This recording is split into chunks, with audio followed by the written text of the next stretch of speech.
in 2025, we should be reinventing Sardar Patel.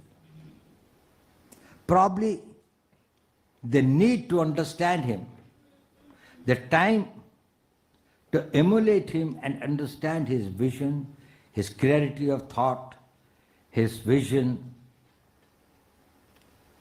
is required in India today more than ever before. Not only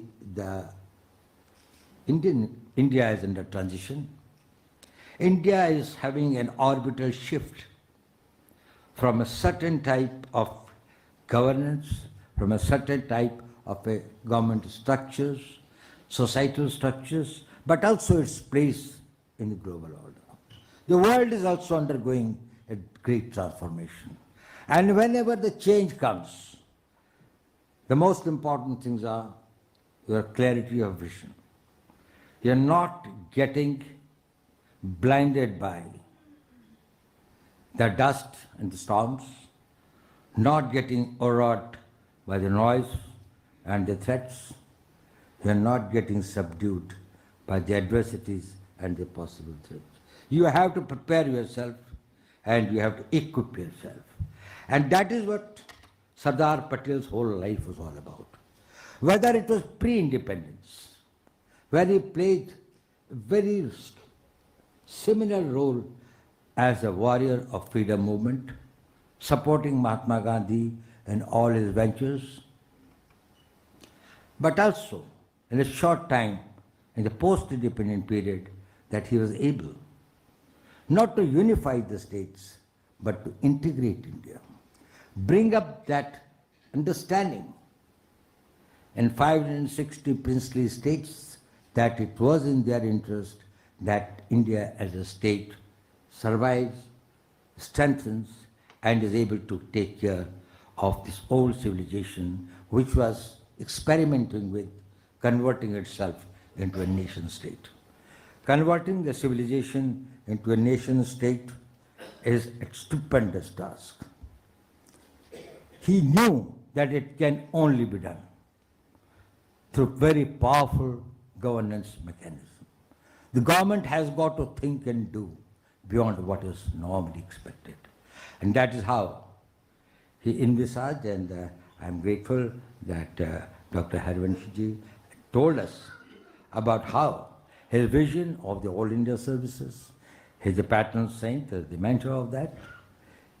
Despite resistance and strong prejudice at that time in the civil services, probably he was able to prevail that without the steel structure, we will not be able to create a new India. Guess what? 3 hours. In just 3 hours, I learned how to use ChatGPT and AI tools that have made me a star performer in my company. Now I can create 1 month's Instagram posts like these in 5 minutes. Make complex Excel reports like these in 5 minutes. Create stunning PPTs like these right from the content to these professional looking slides in less than 15 minutes. Write time-consuming codes like these in less than 2 minutes, and so much more. That too without any prior AI or technical knowledge. And now you can do the same by joining the 3-hour ChatGPT and AI tools workshop by P10X that changed my life.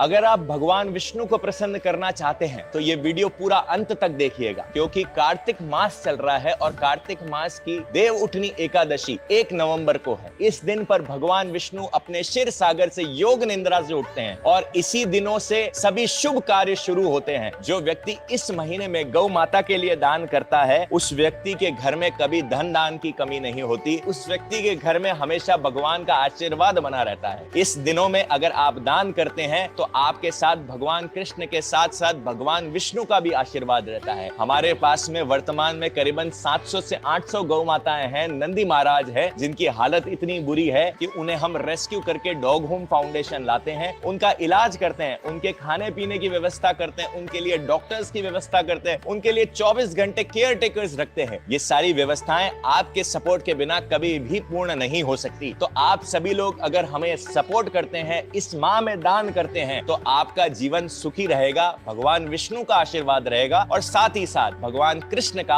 आशीर्वाद आप पर बना रहेगा। Please दान करिए, support करिए ताकि इन गौ माताओं के लिए हम सेवा कर पाएं जिनके बारे में कोई भी नहीं सोच रहा।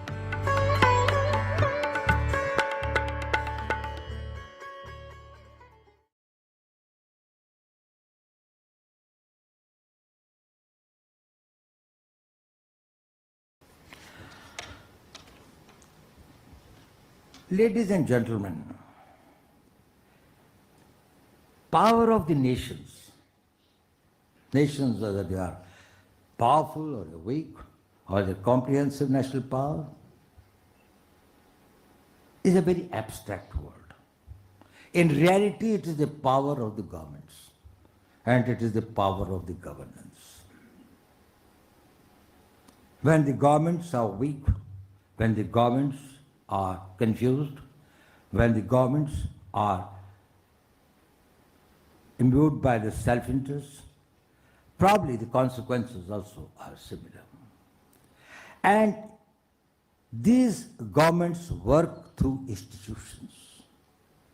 And in the task of nation building, the most important matter are the people who build and nurture these institutions, who strengthen these institutions, because these institutions provide the governance and the governance creates the nations and the powerful states. Sardar Patel's role in this is self-evident. The rise and fall of the great empires, monarchies, oligarchies, aristocracies or democracies is actually a history of their governance. Edward Gibbon in 6 volumes on the decline of Roman power, way back about 1788 or something, there he wrote those volumes. The whole book is about the intrigues of the Roman Empire, instances of its bad governance, corruption, economic mismanagement, security failures. And the end of it, it all boils down to the Roman Empire fell because it was administered and governed badly. Same is the story of whether it's the French Revolution, or the Tsarist Russia, or the Mughal Empire, they declined.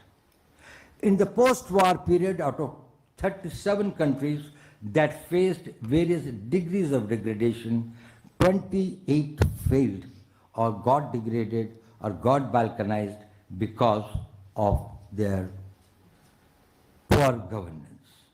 And the recent cases of the change of regimes through non-constitutional methods in Bangladesh, Sri Lanka, Nepal, and others were actually the gilding cases of the bad governance. And that is how the governance matters. Transcending beyond time and space, there are some commonalities. Why some states rise and why some fall? Why there are times when, what is there that happens which leads to their bad governance and ultimately the erosion of their powers? One has been the authoritarianism. Not that I am going in history, but I am telling it because it remains relevant today. It has remained relevant for the past 3,000 years of the recorded history that we know of the states, structures, and the governments as they existed, whether it was the Greek states or it was the modern democracies and even the oligarchies and others. So authoritarianism, that is oppressive and discriminating laws, poor delivery of justice, marginalized population, human rights violations, they all constituted or added to the fall of these nations. Second important thing has been the institutional decay. The institutes start decaying, both civil and military.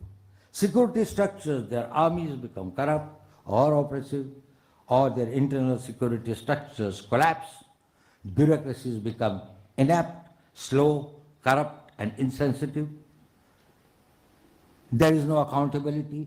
People do not know why they are doing what they are doing. I tell you an example that once when Bismarck, before the Russia war, had visited Germany, and he went to a forest area for things, and he found a military man standing at a post. He asked him, "What are you here for?" He said, "I do not know, but I had been on this duty for the last 3 years. So he said, I would have to check up." And then he checked up. And then he found that his commanding officer also did not know, but he said, "My battalion has been here for the last 20 years. And this is one point that has been given to us to guard." He said, "What are you guarding against and against whom?" He says, "That I am not aware, but I can check it up and find out whether in my regiment there is some records." So he went through that, and then after long research and others, Bismarck found that about 150 years back, when Zardina had come on a horseback for a hunting, and she lost her necklace in the forest. She could not locate it there, so returned, but asked her ADC to put somebody on the guard duty and sent some people tomorrow to search it. Probably some people came or did not come, but that necklace was not found. Necklace was forgotten to everyone. Nobody knows what happened to the necklace. But for 180 years, the sentry was still on the duty. This is how the decay starts, and that is when Bismarck predicted that this nation and this regime will not last. And that's what happened. Another factor is the economic failures, scarcities, the food. Actually, a large number of civilizations, this thing, because of the economic meltdown. Harappa, Mohenjo-daro and other civilizations, now increasing evidence is coming forth that probably the essentials of survival will become scarce over there.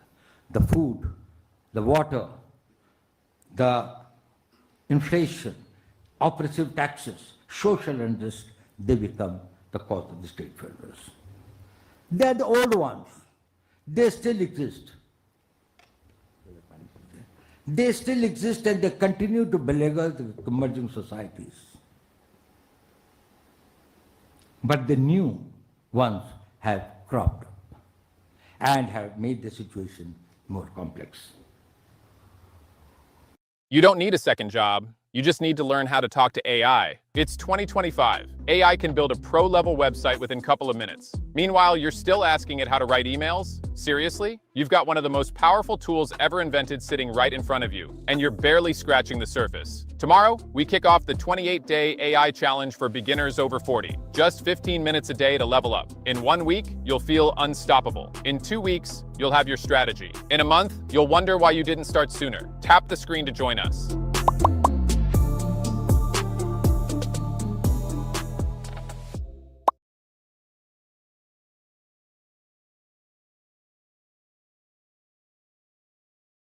If you're an executive who wants to communicate your ideas as powerful leaders and not as shy, timid individuals, you must join our Communication Masterclass course.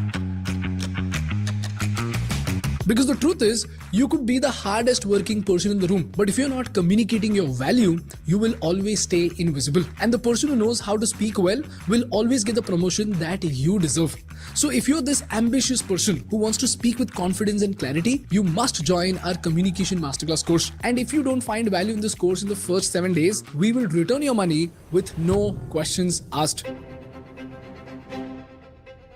I have crafted this course specially to teach you how to speak with clarity and fluency, how to master the art of storytelling to dominate your meetings, how to structure your message and impress your boss, and how to overcome communication challenges and speak like a leader. On top of that, I will personally be hand-holding you during our bi-weekly live sessions so that all your challenges, all your doubts and all your problems are solved during the course itself. So if you want to excel at your career and if you want to become a confident leader, click the link in the description and I will see you in the live session.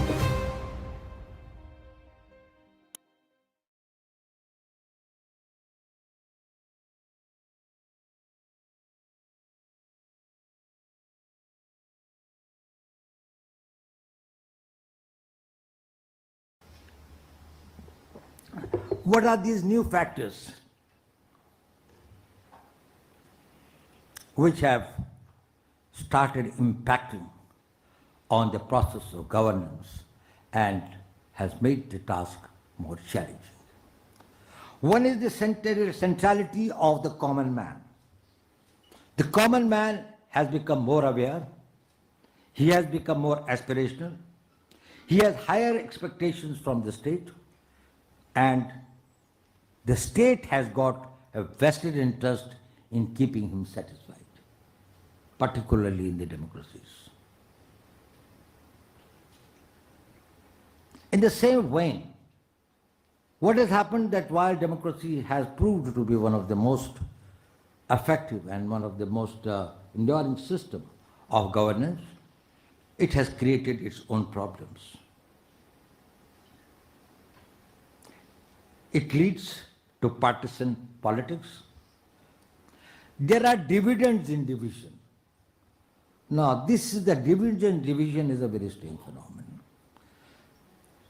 If there are 100 people and I have got a following of 25, I can come to power if I can divide the rest in groups that each is smaller than 25. It is not an aspiration to make it 51, but it's an aspiration to divide the rest of the society in as many fragments as you can. And that fragmentation is something which is the danger of this thing. That comes, after all, it's a package. It comes with its good things, but we have got to guard against the possible, the negative side of it. The third is the role of money. And I'm not talking about India, I'm talking about the world over. Wherever there are these democracies, there is a money that plays a role. Now, in whatever role, there's a legitimate role, illegitimate role, legally approved, illegally approved, whatever is that. But the fact is this, money plays a role. So, your idealism, your vision, your thought, your patriotism somehow has got to have a strong support of the money. And there is often eclipsing of national interests by the Western interest. And by the Western interest, I do not mean here purely in a very negative personal sense of being corrupt or lack of integrity. But Western interest is that your very, very localized, smaller interest in which the larger national interests become probably less important. So what do we need to counter it, to address it? Both the old ones and the new challenges that have emerged. One is, of course, that we have got to look at our entire system of laws and the rules and the procedures and the processes and make them more people-friendly by the laws and the rules and the systems which are strong but are people-friendly. Our policies and plans should meet aspirations of the people. Basic needs of the people must be addressed, and the people must be given a sense of security. It is not sufficient to say that we have taken sufficient security measures. What is equally important is that we are able to make every Indian feel that he is secure, both from forces, internal and external. While we can deal with them effectively as per the laws and as per the policies of the government, but we can create the deterrence that can convince them credibly that we have got the will and we have got the strength to respond to any threats in a way and in a manner that we consider best for our national security. There is also a very special need for taking care of the deprived, the weak, the marginalized, and give them a sense of empowerment. And particularly, this thing of women is extremely important. The need for protection, the need for safety, the need for giving a sense of equality and empowerment to women is necessary for the good governance in the modern day world. And I think one of the other requirements is that it is not only the capacity of the government to have good laws, good structures, and good systems, but more importantly, an ability to implement them effectively. This is important particularly in the case of India. We find that our implementational capabilities are much short of what they need to be. And there are many reasons for that, but the fact remains that it is there. Are you looking to transition your career into data science and find a place in companies like Meta, Google, or even Amazon? If your answer is yes, then learning Python is a must. Fundamental clarity of Python concepts is the gateway to becoming a successful data scientist at any of these top product companies. What if I tell you, in just 3 hours, you can learn the most essential skills for any aspiring data scientist, and that too for free? Yes, you heard it right. Scala is organizing this free data science bootcamp to help you learn Python from scratch. You will also get to explore the must-know libraries used in Python and exploratory data analysis using Python. Click here to register and don't forget to attend.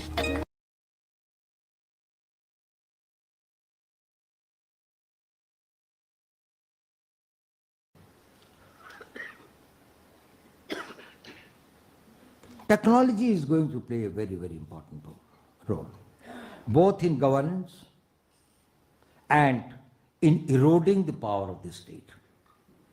We have got to exploit the technology that can ensure greater transparency, accountability, deliverance of service to the common man, grievance redressals, also creating awareness in the society, and concurrently, we have got to protect the civil society from threats like the cyber threats or many other threats that the technology poses. One study that has been made by an American think tank was about the role of technology in transforming the civilizations and the states and their character. It took about 1 million years for the caveman to find the fire. That was a great transforming technology. And then, from there, it took him another 50,000 years to discover the metal. That is when he found that the fire is able to melt certain stones which become into a solidified metal. And then another 30,000 years to invent the wheel. And after the wheel, the similar things about the steam engine, and less than the thing that could be about the electricity and about the plane. So the time gap started getting reduced. Printing press in 15th century brought another very major thing when there's a revolution in knowledge and informatics. Artificial intelligence is going to condense and transform the society in 2 years' time what it has taken about 2 million years for the human beings to change. It will change the way you live, it will change the way you think, it will change the way you dress, it will change the way that your wars are fought. If you put the artificial intelligence in the field of the nuclear, those things are probably, if we have got 31 ingredients, we see that if we meet, the nuclear bomb goes automatically. And the world will be totally endangered. If the human element starts becoming absent relatively, the dangers of this technology would be very, very high. And now that this is the age of youth, particularly in India, not around the world probably, the youth are becoming less and less, but in the subcontinent at least there are plenty of this thing. We have got a great distance about creating new job opportunities, and also equally important is about the delivery of justice. Now, let us do a reality check about the governance in India. There are two aspects of it. One is what we think very objectively looking at it, what it is. And secondly, what do people think about it? What are the perceptions? So perceptions are as important as a reality. I take a capsule of, say, last 10 years. I know that being a national security advisor in the current position, it may look that probably my figures or my facts are little tilted or little biased. But notwithstanding that, the facts are facts and they cannot be disputed. Terrorism in this country has been effectively countered. We had a major incident of terrorism on 5th July 2005. And we had the last one in 2013 in the Hinterland. Except Jammu and Kashmir, which had been a theatre of a proxy war or a covert warfare against Pakistan, which is a different ball game. The whole of country has remained secure from terrorist attacks. And it is not that the efforts were not made. It is not that the people were not arrested. It is not the explosives were not recovered. Tons and tons of them have been recovered, even few of them only about 2 days back, where a very major group targeting certain places in India and targeting this thing, where continuously the new groups have emerged. Enemies have remained very active, but fortunately, and I think it's more of a good fortune in the country, that we can say that we have had no terrorist incident in the hinterland. The left-wing extremism has been reduced to less than 11% areas than what existed in 2014. Most of the districts which had been declared as the left-wing prone districts, they had been declared as safe. There's a greater integration of the tribal population. Shri Prabhat Kumar ji has been governor of Jharkhand, rather the creator of the state, in a sense, in the formative years. He is the one who guided it. Probably if you go, you'll find that there is a sea ocean, there's a change of this. Roads, communications, schools, health centers, employment opportunities, jobs that have been created for the even illiterate youth, development of art and handicrafts in the tribal areas had been very high. Northeastern insurgency, nobody talks about it. We had a bad incident in Manipur, but that was not insurgency. That was a sectarian conflict between the Maitis and the Kukis.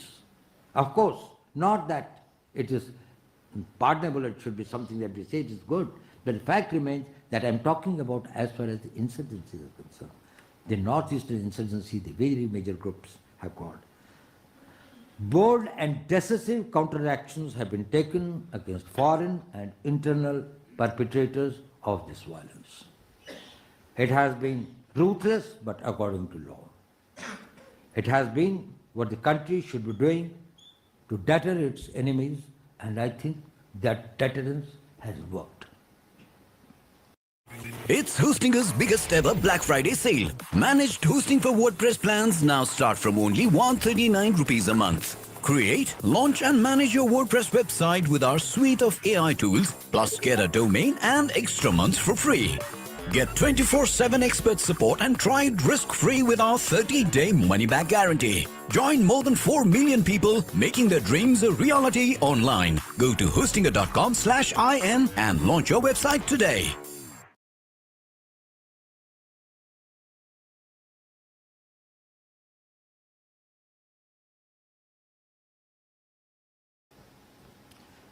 There has been a fast and efficient delivery of services to people. There has been a people-centric governance, simplification of governance. There have been repealing of the archaic laws and enactments, and the new ones have been made. 1,552 obsolete laws have been repealed in the last 10 years, as against 1,300 in 60 years before that. New criminal laws for the country have been enacted, which are simpler, easier, more accountable, makes it mandatory to go for the scientific investigations, makes the forensic science examinations mandatory on another thing, and also simplifies various processes, both in substantive law and in the procedural laws. I'll give you an example. For example, say all the police stations have been fully computerized. Data of the criminals is available on all India basis. There is a central data center of all the crimes, criminals, and the people associated with that. Third, to say, any sub-inspector sitting in a police station can find access to the information that they want to have. Similarly, about issuance of passports, we used to have a long and cumbersome processes. The verification used to take very long time. There used to be some corruptions. Today, 25% passports are issued in 3 days, or less than that. 60% in 7 days, and more than 85% within 14 days. This has made it easier. There is a digital governance that has been this thing. In health, under Ayushman Bharat, the coverage of 5 lakh per family. Similarly, on the national economy, the GDP from $2.15 trillion in 2015 to nearly $4 trillion in 2025 has taken its global ranking from 10th to 5th, and mostly, probably, more likely, very shortly, it will be the 4th. The taxation system, the goods and services taxes. We used to have chungis and the barriers and this thing, and every point was a point of corruption, every point was a point of delay, every point was a point of hardship, both to the producers and the consumers, and the shopkeepers, the retailers, and today we find that it is centralized. Well, there is a lot of scope for improving, and changes have been made. But a great beginning has been made, and probably to the exchequer, to the Consolidated Fund of India, the earnings that are accruing through the GST are much more, and both the states and the center find the system much more effective and useful. Financial inclusions under Pradhan Mantri Jan Dhan Yojana, providing banking services to unbanked population, which had never thought that they could have their bank account. And now it's in crores. Similarly, the unified payment interface, it has revolutionized and simplified the financial transactions. Even you go to a rediwala and you give your credit card, he is able to provide you this. So by and large, we find that it has been the people-centric, it has eased the things, it has reduced the possible avenues of corruption or hardships to the persons. That is one point of view. But then let us see the other point of view. How are we perceived?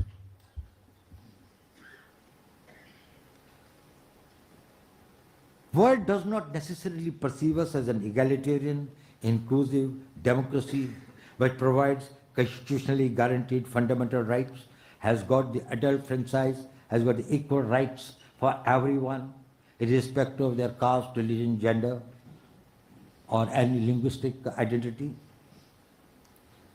We have got many liberal and pro-poor legislations We have also got an independent judiciary, actually very rightly too independent, and we have got very powerful institutions like the Election Commission, Comptroller and Auditor General, the Union Public Service Commission to ensure that there is no governmental interference in these matters.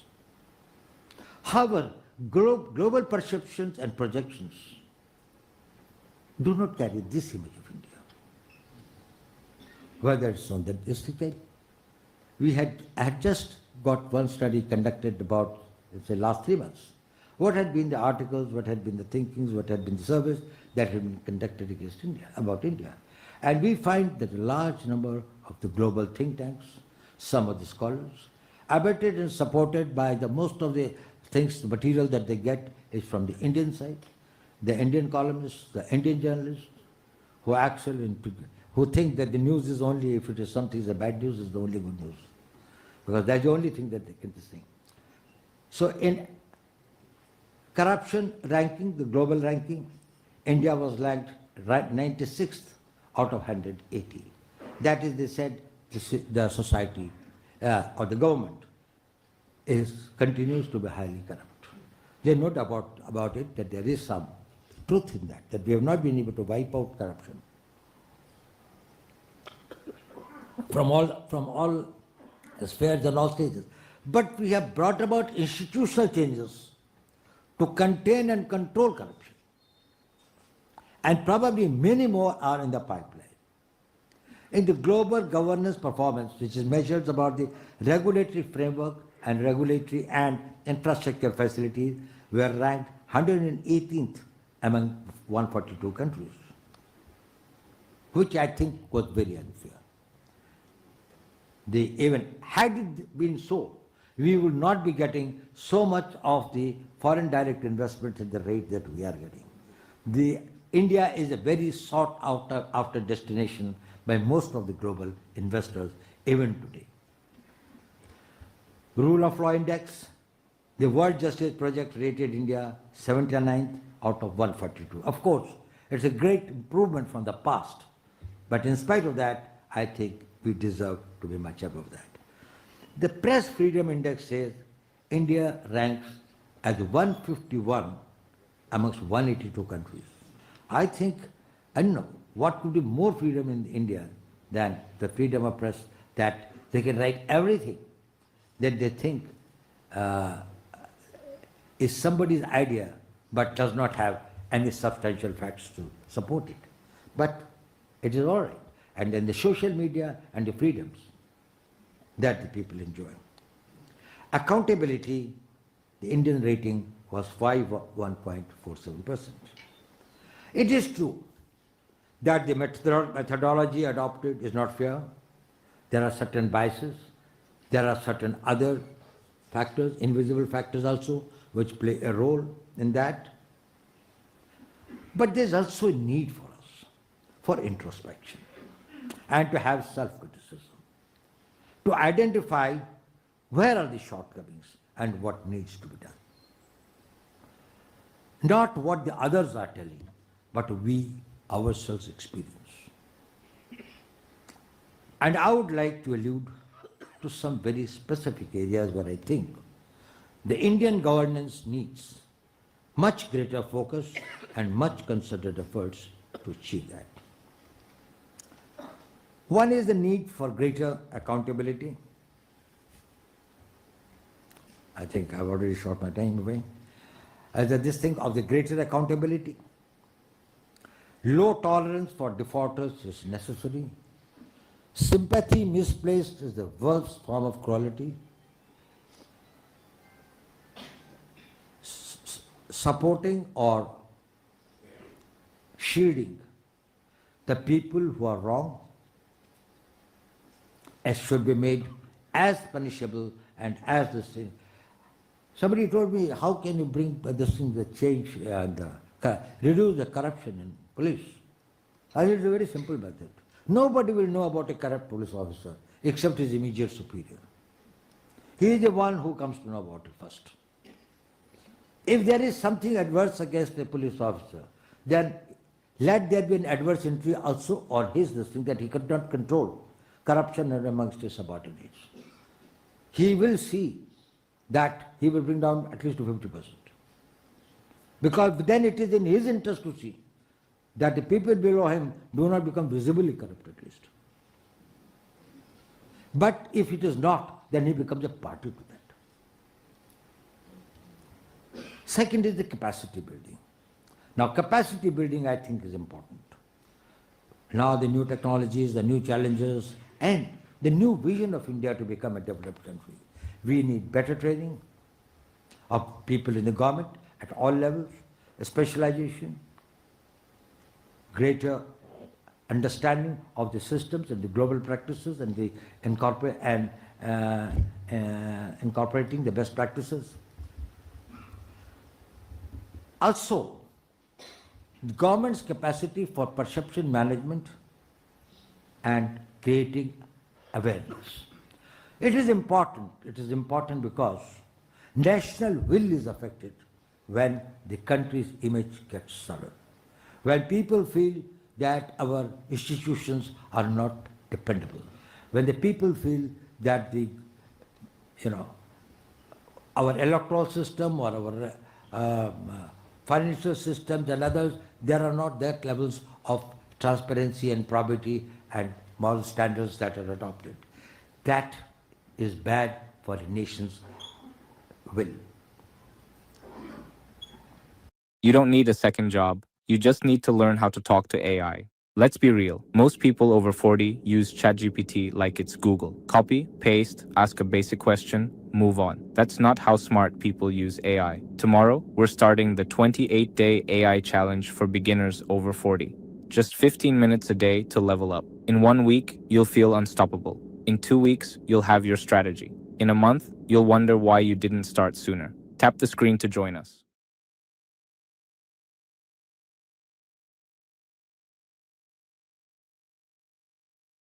Brands अगर fake निकले तो सबको पता चलता है, इसलिए मैं हमेशा शॉप करता हूं सिर्फ मिंत्रा पे, जहां पे मिलते हैं 100% authentic brands at the best prices.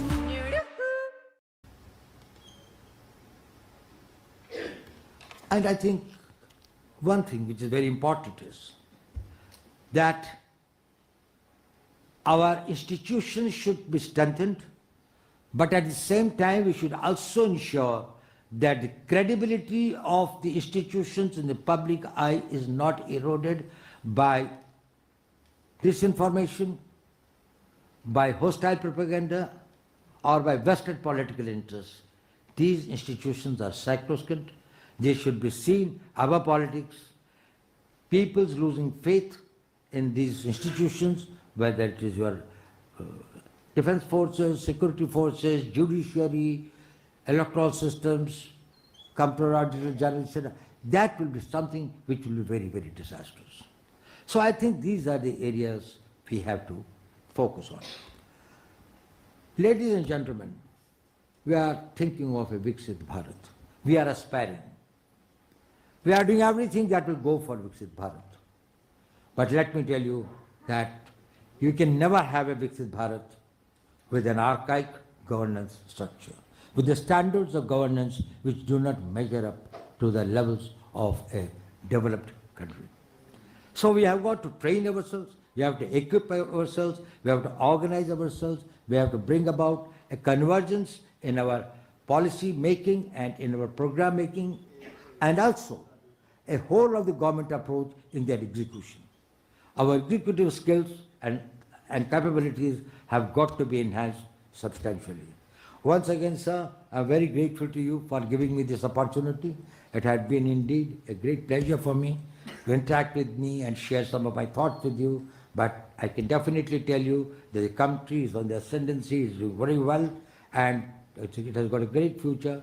And with the efforts that every Indian is making today, every Indian who is becoming aspirational, every mother who wants a child to go to the best of schools even when it comes from a very low economic group and others, is something which is extremely boosting, morale boosting, and I'm very confident that the vision of Sardar Patel of a great India, of an integrated India, of a powerful India will be realized by this generation. Thank you very much.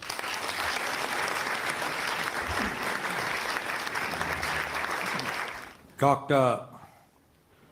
Harivansh Narayan Singh Ji, Honorable Deputy Chairman of Rajya Sabha, a very distinguished parliamentarian, scholar and author, and being a great authority on most contemporary issues with a historical perspective and a vision of a futurist.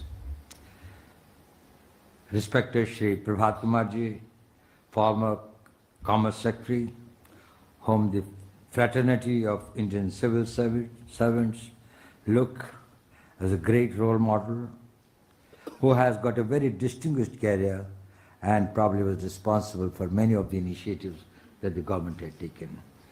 I'm very grateful to him for giving me this opportunity to address the 6th lecture of Sardar Patel, his 150th anniversary. It's a very special occasion. It's a very special audience, and I'm very grateful for giving me this opportunity. Shri Mahesh Kapoor Ji, former Advisor Planning Commission, distinguished ladies and gentlemen. It is my proud privilege to talk on a subject about which probably I know the least, and probably most of you sitting here have done more. That is about the governance. But still I would like to share a perspective of what a security man looks at the process of governance. I definitely believe that governance has a very seminal role in the process of nation building and in the process of securing a nation and making it achieve its goals and aspirations. It is indeed very befitting that today, in 2025, we should be reinventing Sardar Patel. Probably the need to understand him, the time to emulate him and understand his vision, his clarity of thought, his vision is required in India today more than ever before. Not only India is under transition, India is having an orbital shift from a certain type of governance, from a certain type of a government structures, societal structures, but also its place in the global order. The world is also undergoing a great transformation. And whenever the change comes, the most important things are your clarity of vision. You're not getting blinded by the dust and the storms, not getting overawed by the noise and the threats. You're not getting subdued by the adversities and the possible threats. You have to prepare yourself and you have to equip yourself. And that is what Sardar Patel's whole life was all about.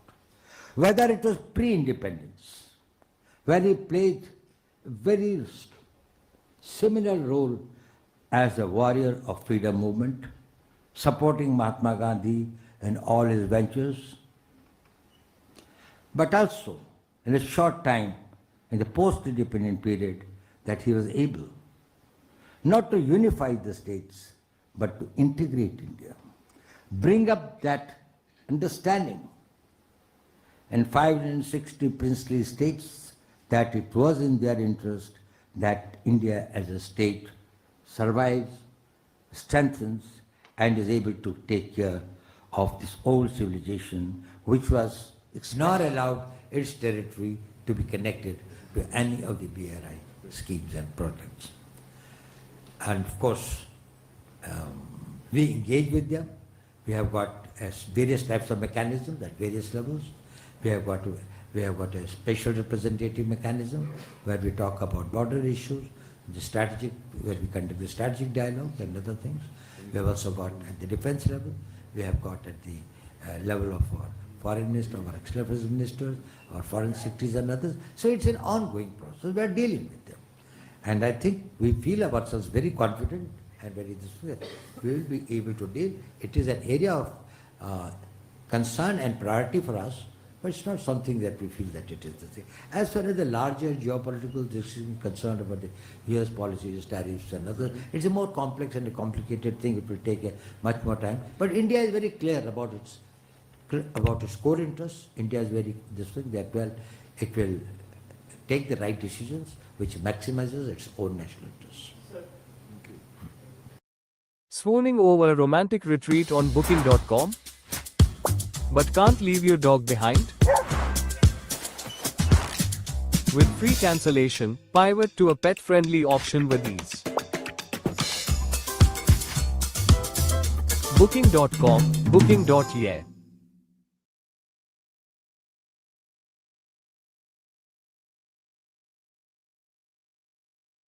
This is Akshay from Mumbai. He wants to start selling online. He just needs a domain name, akshayshop.in. Perfect. But wait, Akshay from Delhi wants it too. And Akshay from Bangalore. Speed matters, so be the fastest. Register your domain name before anyone else. Claim it today at hostinger.com/in.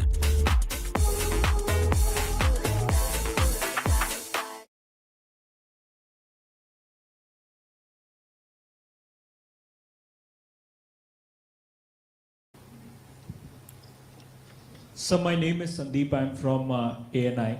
My question to you is regarding the current geopolitical situation as far as America is concerned. We've seen how Pakistan, the nation which was in fact sidelined on the international forum, stood together with President Trump, and in fact, how will that, in fact, you also mentioned about terrorism. Do you think that such kind of alliance with Pakistan and America together, will that have an effect on India's territory by any which way, or what all efforts are we making to make sure that such kind of influence by America to Pakistan does not affect our border areas or our security? Actually this does not concern the subject of my talk, nor even the topic in which we are dealing with it. So it will not be very appropriate for me to go into the areas which is not within our own agenda under this. As far as terror policy of India is concerned, it is too well known. Pakistan is a sovereign country. It can free to have its relationship with any country. What it thinks is best for it, it is for them to decide. As far as terrorism is concerned, we feel we are quite capable of protecting our interest and our people, and we will not allow any external or internal forces to do anything that will undermine our national security interests. So, not going to outside things and talking of India now, the low rate of conviction of wrongdoers in this country gives them the ability to continue doing what they are doing with liberty. So is there anything that we need to do as a country? I think it's a very relevant question and a very important question, that whether our criminal justice system is strong enough to provide that deterrence, and also we convict the people so that we get an opportunity to reform them, or we get an opportunity also to deter them, and we also this thing as an example to others to not to do that. To what extent they are achieving these objectives, I think is very questionable. So there is a need for that. There are hardened criminals who I feel that they are not very deterred by the criminal system. The new type of crimes, certain types of crimes and the criminal activities have gone down. Like there was this thing of the organized criminals and the gangs, mafias, whether there was a sand mafia or there were this thing, an underworld of Bombay or this thing like that, you will find that their activities have gone down. And a lot of action has been taken against them. But a new type of a criminal class is coming up, where we found it is more something which has to do with the social values, say crimes against women. They are not professional criminals, but at the same time, they have created a great sense of lack of safety and sense of well-being in the society. Similarly, about the things of the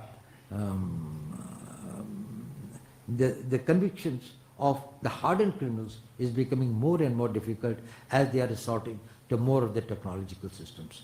I don't have a time here to elaborate on that, but I'll tell you the new criminal laws as they have come, they have addressed this issue. That was the core of them, means one of the very important things, including the jail reforms, including the judicial reforms, including how to make the convictions more distinct.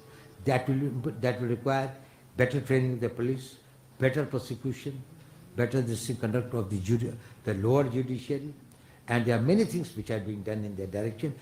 I think that if we review the situation after 2 years, we'll find that the situation has substantially changed. And if you have got others who are specializing on these matters, I would like them to see about this criminal administration system of this country. And again, it is still a work in the pipeline. If there are certain good suggestions that we can think of making the criminal administration system more effective, I think we certainly like to look into it. Sir, I'm. There's so many questions. Would you like to take more questions? Okay, I'll Sir, take the last question. Last question. Last question. Mike. Okay. General Saab. General. I'm Major General Khurana, retired. Thank you very much, sir, for a very illuminating talk. You have touched on our strengths, our progress, and you also talked about the introspecting on the weaknesses. You mentioned very important point about the perception, whether it's perception within the country or perception abroad. And today's world, with the communications and the media being what it is, perception makes a very, very large difference. My point is, most of us as we travel abroad or even within the country, we get quite often questioned what is happening in our country. And it is all based on internal domestic politics. I know it's a very sensitive point that I'm raising, but can we, as a country which has got a future, which is looking up to achieve its potential, can we do something to improve our internal domestic politics to a manner where our perception about our country's potential, strengths, achievements are not degraded? I hope, sir, I've made my point. I'd like to have your view on this. I think I must clap for this question. You are very right. And I don't think I have got an answer. The only thing that will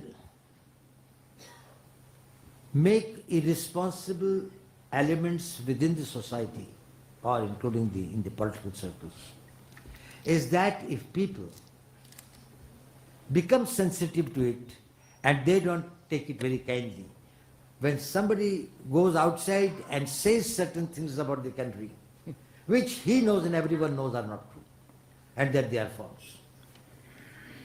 I don't want to give examples because I don't want to make it political this and others. You are not undermining or you are not having a fair game of politics with your adversary. You are running down the country. And you are running down the country knowing that it's not true. You know, it is not a crisis of knowledge, it's a crisis of intention. We should do everything to see that we educate our people, we inform their people, we create better things so that about the country's achievements, country's programs, there's greater transparency in our governance. It should be done, and the government has not done it. It should continue to make efforts to see that it is done. But, for example, if somebody is trying to raise doubts inside and outside the country about the credibility of our electoral system, it is very unfortunate. That is the basis of our democracy. We pride ourselves as world's largest democracy.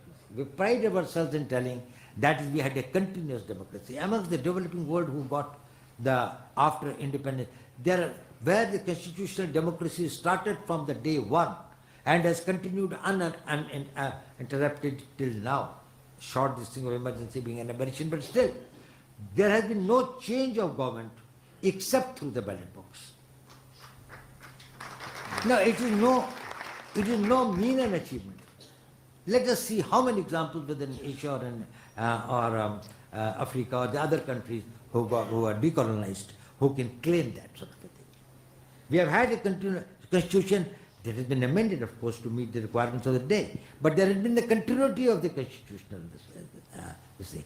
And we have taken our democracy right from the top to the village levels. And they are functioning village panchayat centers. They are very, very powerful institutions, and they are building up themselves. Now, if we would like to say certain things and make certain observations which undermine the credibility of this system of our governance, our democracies, our constitutional values, the constitution, the core values of our constitution and others, that is very, very unfortunate. I hope that greater public awareness and a greater public assertion on these issues over a period of time will make people feel a little more responsible and grateful to the nation to which we all belong. Sir, But thank you, sir. Sir, It's my concern. I often think about it. Sir, Why very people do small it? question. At one end, people are dying for this country. At one end, people are prepared to make any sacrifice. They are working day in and day out. You know it better as a former soldier and a person who has defended this country and others, how much of an effort and this thing goes, which is unseen, unheard, unsung, which goes into that. And somebody goes and makes a very casual sort of this thing, they tell us how many aircrafts are downed and things like that. That is very, very unfortunate. Anyway, thank you.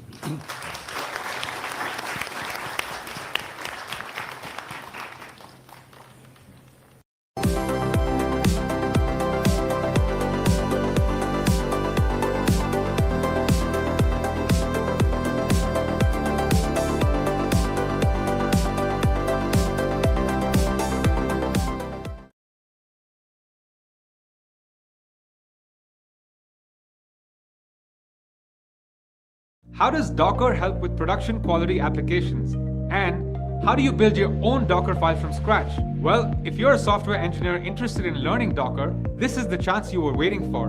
A free masterclass by Scalar. Learn core Docker technologies such as Docker Hub, Docker Compose, Docker Swarm, and much more, all from scratch in a comprehensive bootcamp. Click on the link below to register.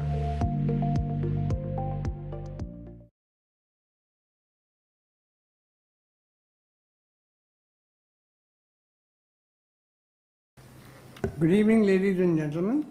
On behalf of India International Center and IC Center for Governance, I have great pleasure in proposing a vote of thanks. We are deeply obliged to Sri Ajit Doval for accepting our invitation to deliver the 6th Sardar Patel lecture on governance.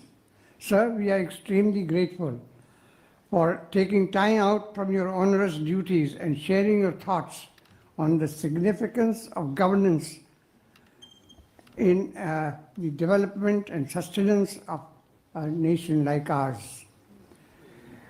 We are having a very volatile political environment in the country, but the way the government has been performing, it is a matter of great pride for us. We are also grateful to Dr. Harivanshji, Honorable Deputy Chairman of Rajya Sabha, for agreeing to preside over this important event of the Centre and sharing his insights on the role of Sardar Patel in unifying this nation. Thank you, sir. Our grateful thanks also to the august audience who have joined us to make this program a success. Thank you very much.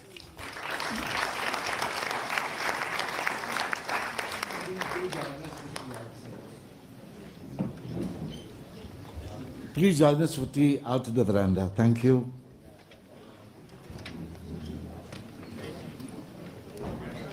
With converting itself into a nation state. Converting the civilization into a nation state is a stupendous task.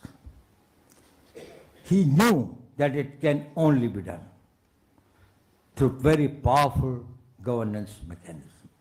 The government has got to think and do beyond what is normally expected. And that is how he envisaged, and I'm grateful that Dr. Harvanshiji told us about how his vision of the All India services, his patron saint, the mentor of that, despite resistance and strong prejudice at that time in the civil services, probably he was able to prevail that without the steel structure, we will not be able to create a new India. Ladies and gentlemen, power of the nations, whether they are powerful or weak, or the comprehensive national power,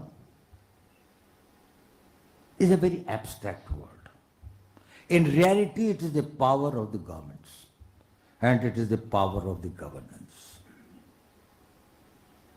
When the governments are weak, when the governments are confused, when the governments are imbued by the self-interest, probably the consequences also are similar. And these governments work through institutions. And in the task of nation building, the most important matter are the people who build and nurture these institutions, who strengthen these institutions, because these institutions provide the governance, and the governance creates the nations and the powerful states. Sardar Patel's role in this is self-evident. The rise and fall of the great empires, monarchies, oligarchies, aristocracies, or democracies is actually a history of their governance. Edward Gibbon, in 6 volumes on the decline of Roman power, way back about 1788 or something, there he wrote those volumes. The whole book is about the intrigues of the Roman Empire, instances of its bad governance, corruption, economic mismanagement, security failures. And the end of it, it all boils down to the Roman Empire fell because it was administered and governed badly. Same is the story of whether it's the French Revolution, the Tsarist Russia, or the Mughal Empire, they declined. In the post-war period, out of 37 countries that faced various degrees of degradation, 28 failed or got degraded or got balkanized because of their poor governance. And the recent cases of the change of regimes through non-constitutional methods in Bangladesh, Sri Lanka, Nepal, and others were actually the gilding cases of the bad governance. And that is how the governance matters. Transcending beyond time and space, there are some commonalities. Why some states rise and why some fall?